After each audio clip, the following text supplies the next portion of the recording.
ఏమమ్మా మీరు చూశారు, నాలాంటి వాడినే ఇన్నిసార్లు ఎదించారంటే చూశారా మీరు?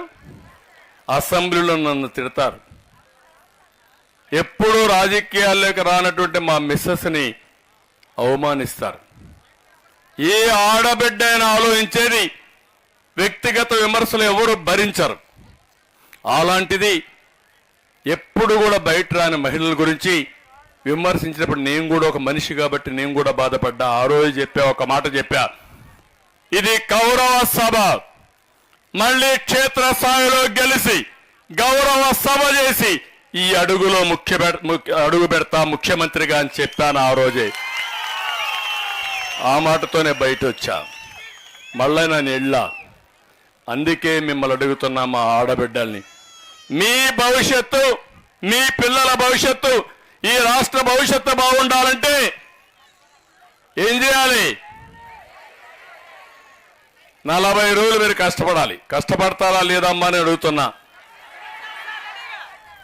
మిమ్మల్ని చూస్తే నాకు ఏమాత్రం అనుమానం లేదు. మామూలుగా అయితే ఏదో పిలిచారు కాబట్టి మొక్కుబడిగా వద్దని వచ్చేవాళ్ళు, కానీ మిమ్మల్ని చూస్తాం టోపీలు పెట్టుకుని కండువాలు వేసుకుని వీర వనితల మారిగా యుద్ధానికి సిద్ధం మేము సైతం అనే పరిస్థితికి వచ్చారు.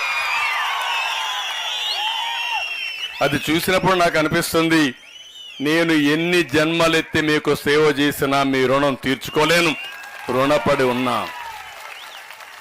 కుప్పం నాకు ఎప్పుడు కూడా ఒక స్ఫూర్తి, నాకు ఒక నమ్మకం.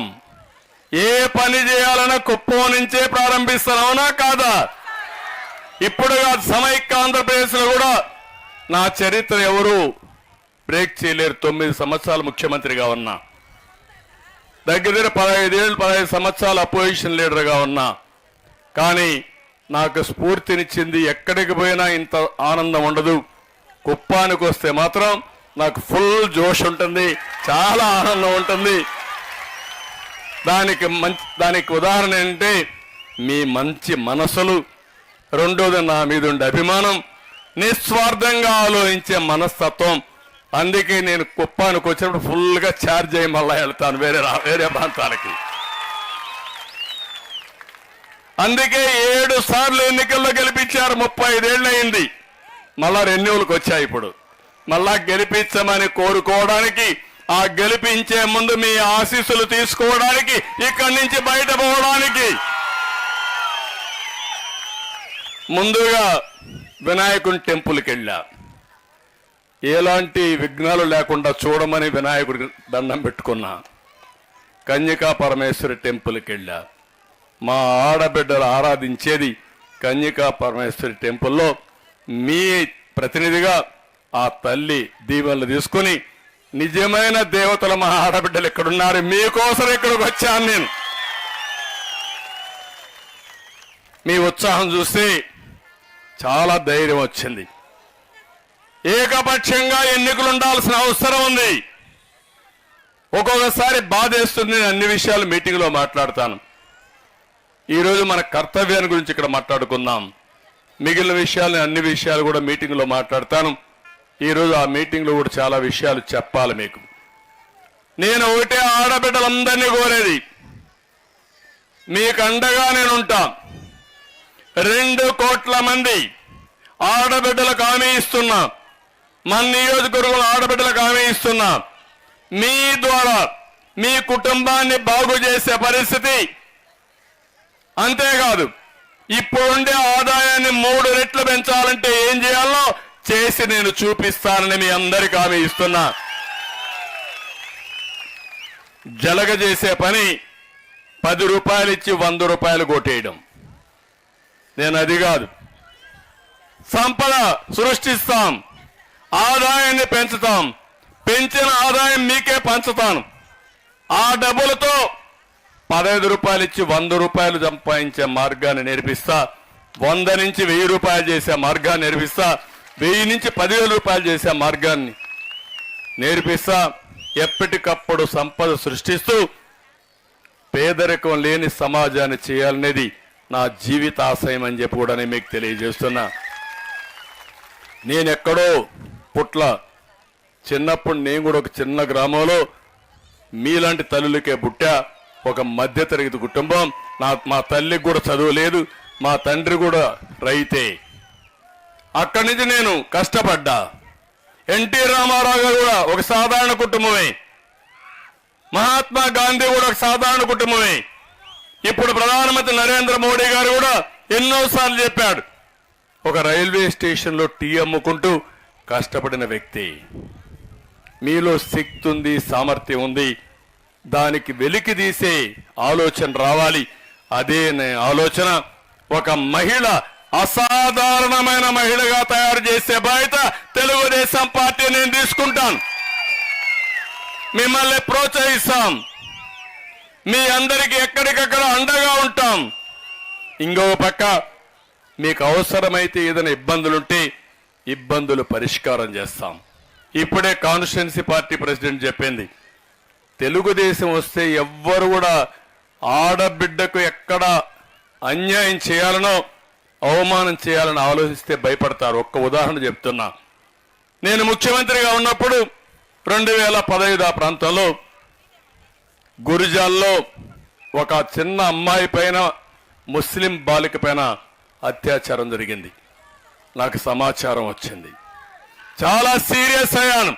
నేను ఒకటే చెప్పాను, ఎన్ని టీంలు వేస్తారో వేయండి, 24 గంటల్లో ఎక్కడున్నా పట్టుకోమని ఆదేశాలు ఇచ్చాను. 24 టీంలు వేసి ఎతుకుతా ఉంటే వాడు ఎక్కడ పోవాలన్నా భయపడిపోయి కడాన చెట్టు కూరేసుకొని చచ్చిపోయే పరిస్థితి వచ్చాడు.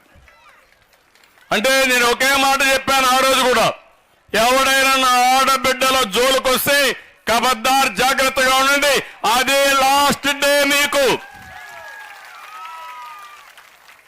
అది పరిపాలన. ఈరోజు ఏమన్నా పరిపాలన ఉందమ్మా? ఎవరికన్నా భయం ఉందా?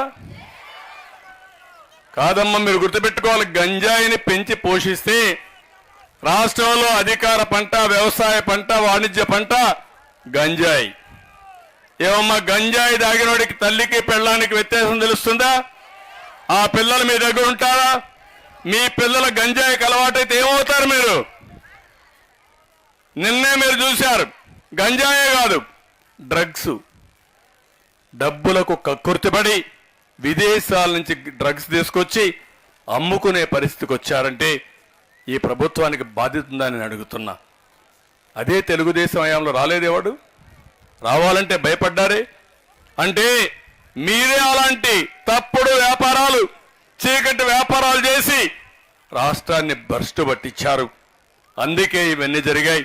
అవసరమైతే మా ఆడబిడ్డల కోసం ప్రత్యేకమైన చట్టం కూడా తీసుకొచ్చి మీ అందరినీ కాపాడుకునే బాధ్యత తెలుగుదేశం పార్టీ తీసుకుంటాం, మిత్రపక్షాలు తీసుకుంటాం. నేను ఒకే ఒక విషయం మిమ్మల్ని కోరుతున్నా, ఈ రోజు నుంచి మన నియోజకవర్గంలో కూడా బూత్ కమిటీలు వేసుకునేవాళ్ళం. కానీ మొట్టమొదటిసారిగా మహిళల్ని ఇంత పెద్ద ఎత్తున ప్రోత్సహించాం. నా జీవితంలో నేను ఊహించలేదు. మామూలుగా బూత్ కమిటీ మీటింగ్లు అన్ని పెడితే కూడా ఇంతమంది రారు, దానికంటే 3 ఇంతలు ఎక్కువ వచ్చారు. కార్యకర్తలు ఎంతమంది ఉన్నారో వాళ్ళకంటే 3 ఇంతలు ఎక్కువ మీరే వచ్చేశారు. అది మీకు పార్టీ పైన అభిమానం. రెండోది, ఇక్కడి నుంచే ప్రారంభం. మా ఆడబిడ్డలు బ్రహ్మాండంగా రాజకీయాల్లోకి వస్తారు. మా మగవాళ్ళు ఆలోచించుకోవాలి, మీ కుర్చీల కోసం మీరు ఎత్తుక్కునే రోజు తొందరలోనే వస్తుంది. అందరూ ఆడబిడ్డల రోజు అధికారంలోకి రావాలనుకుంటే. రెండోది, ఆడబిడ్డల్ని బాగా చదివించి ఎక్కువ డబ్బులు సంపాదించే మార్గం ఏంటో చేసి చూపిస్తాను. నేను అందుకే ఆ మీటింగ్లో చెప్పబోతున్నాను. రాబోయే రోజుల్లో మన నియోజకవర్గాన్ని ఒక ఆదర్శంగా తీసుకుని ఇండస్ట్రీస్ కానీ, సర్వీస్ సెక్టర్ కానీ పెద్ద ఎత్తున ఏమేం చేయాలో చేసి దేశం గర్వపడే విధంగా కుప్ప అంటే శభాషని నిరూపిస్తానని చెప్పి కూడా నేను మీకు తెలియజేస్తున్నా. దానికి కూడా సారథులు మీరే. ఆ పగ్గాలు కూడా మీ చేతికి ఇస్తా. ప్రతి ఒక్క కుటుంబంలో మీరు ముందుకు రండి. ఆర్థికంగా మీకు ఇస్తా ఉంటాం. వచ్చిన డబ్బులు బాగా సంపాదిస్తే మళ్ళా మీకు ఇస్తే ఆ డబ్బుల్ని మల్టిప్లై చేసి మీరు సంపాదిస్తే ఒకసారి రుచి మరిగితే డబ్బులు సంపాదించడం చాలా సులభం కూడా. మీరు ఒక్క విషయం గుర్తుపెట్టుకోండి. ఆ రోజు డాక్రా సంఘాలు పెట్టాను, మిమ్మల్ని ప్రోత్సహించాను. ప్రతి ఒక్క సంఘం దగ్గర డబ్బులు ఉన్నాయి. అదే మరి మీకు ఆవులు బట్టి ఇచ్చాను, మీరే సంపాదించుకునే పరిస్థితికి వచ్చారు.